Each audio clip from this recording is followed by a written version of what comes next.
Bonjour les amis des oiseaux, passionnés et mordus comme moi. Aujourd'hui je vais vous présenter, comme je l'ai dit dans la vidéo précédente, les graines germées.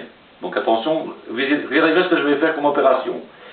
Bon, pour préparer vos graines germées, vous avez besoin d'un récipient. Hein. Moi j'utilise ceci, vous pouvez utiliser un chinois ou pour les égoutter, pour les laisser tremper. Donc moi je vais faire comme je le fais là maintenant, je vais vous montrer. Je vais prendre des graines germées.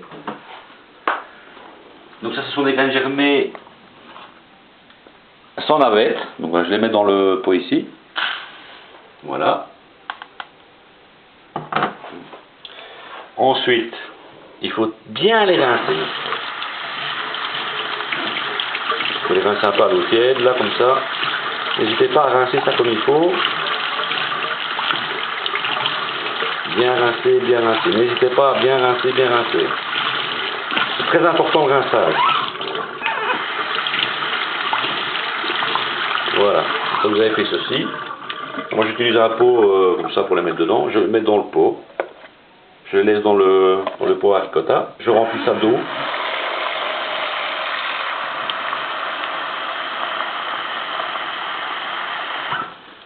Voilà. Alors ceci, donc ça je fais ça le matin, tout le matin. On va dire à 8 h du matin, vous faites ça. Vous les laissez, ça va rester dans l'eau jusqu'au lendemain matin, 8 h du matin on va dire. Mais pendant la journée, la première journée, il faut les rincer 5 à 6 fois. Donc vous les reprenez chaque fois, vous changez l'eau du bac, vous jetez l'eau, vous rincez de nouveau les graines, bien les rincer à l'eau froide, hein, tout ça, bien rincer, vraiment bien insister sur le rinçage. Très important le rinçage, je le répète. Voilà. Donc à chaque fois que vous rincez, vous faites cette opération là, donc vous les passez sous l'eau comme il faut. Dans un chinois, si vous n'avez pas de petit pot comme ça, évidemment. Tout ça, impeccable. Voilà, pendant une bonne petite minute, là, comme ça, bien rincé comme il faut. Vous les remettez dans votre petit bac. Et vous remettez donc du côté du pot d'haricota. C'est important que les graines soient bien immergées. Hein. Voilà, ça flotte un peu, c'est normal, c'est des graines toutes légères. Donc ça, je vous dis, les premières 12 heures, c'est bien de les rincer 5-6 fois. Le lendemain matin, on reprend les graines germées, on vide son bac,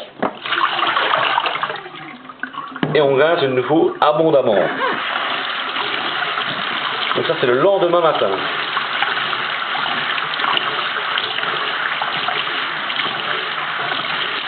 Bien rincé, n'hésitez pas à bien rincer.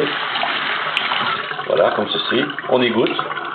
C'est la dernière fois, on égoutte bien le petit pot là. Voilà. Donc, je vais rincer ceci. Voilà. Moi je prends ça comme support pour laisser mon bac égoutté. Donc je mets ceci comme ça en biais dans le... Voilà. Ou alors vous mettez dans un chinois au-dessus d'un bassin par exemple. Et vous les laissez comme ça égoutter pendant 24 heures. Voilà. Donc on va maintenant ici il va se passer 24 heures. Donc quand les graines sont bien égouttées, donc après 24 heures, je les prends, je les mets dans un petit bac comme ça. Voilà. Évidemment elles collent un peu parce qu'elles sont encore mouillées. Ici je ne sais pas vous montrer. Voilà. On les étape comme ça. Alors vous pouvez éventuellement mettre un couvercle. Attendez, je me rince un peu la main.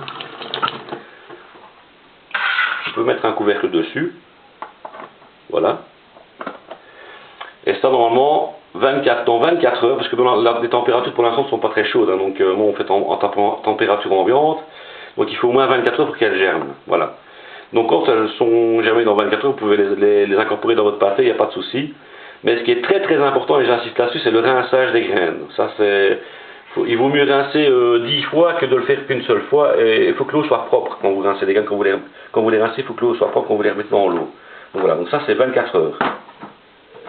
Et normalement elles sont germées. Voilà. Ben, les amis des oiseaux, si vous avez des questions, n'hésitez pas. C'est avec un grand plaisir que je répondrai à toutes vos questions. Je ferai une petite vidéo pour la suite dans mon élevage.